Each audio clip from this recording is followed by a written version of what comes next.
To some men, even those who revel in bespoke suits with cuff buttonholes that really undo, or made-to-measure shirts with single-needle stitching and the snug caress of a hand-turned collar, even to some of these sartorial gourmets, the thought of walking around on feet cocooned in money somehow smacks of excess, more shameful than a passion for cashmere socks, and something they wouldn't care to admit to their accountants.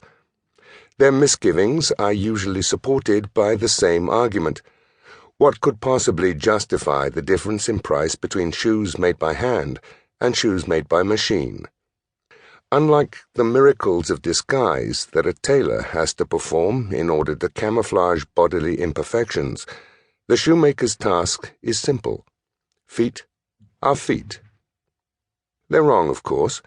What they don't understand, and will never understand until enlightened by experience, is the addictive combination of practical virtues and private pleasures enjoyed by the man who has his shoes made by artists.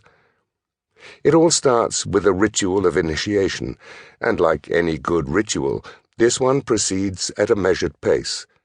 You are not here to buy and run. You are committing your feet to posterity, and you must allow at least an hour for your first visit, maybe longer if your requirements are the kind that raise an eyebrow. But that comes later. First, you must meet your guide, the man who will escort you through the opening ceremony. In more humdrum establishments, he might be called the fitter or the head salesman.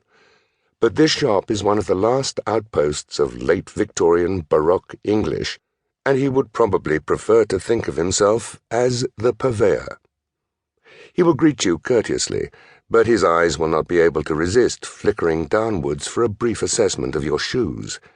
Nothing will be said, but you will be conscious, perhaps for the first time in your life, that another man is actively interested in your feet. You sit down and your shoes are taken off. They suddenly look forlorn and rather shabby. Don't worry about it. The purveyor is not concerned with them anymore. It's your feet that fascinate him. Having confirmed that there are two, of more or less the same size, he summons his acolyte, who may be a fresh-faced apprentice from the cobbler's bench or a wizened retainer.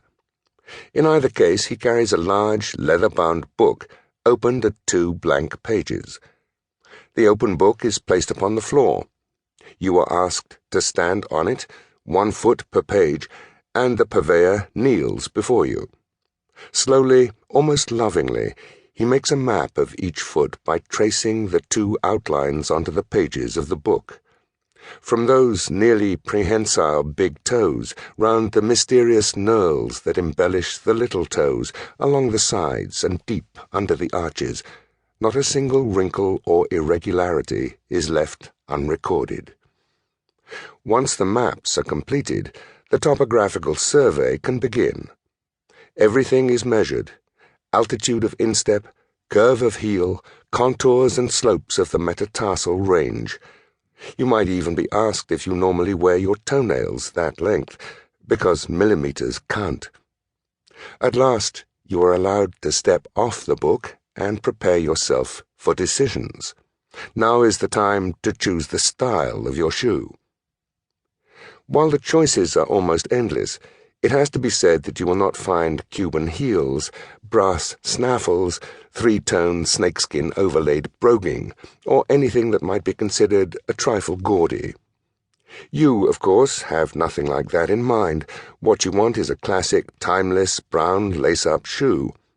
Simple.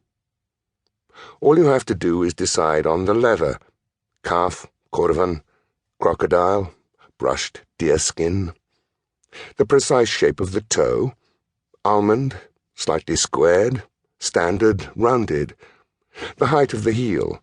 Nothing too extreme, mind you, but an extra 1/8 of an inch might be arranged.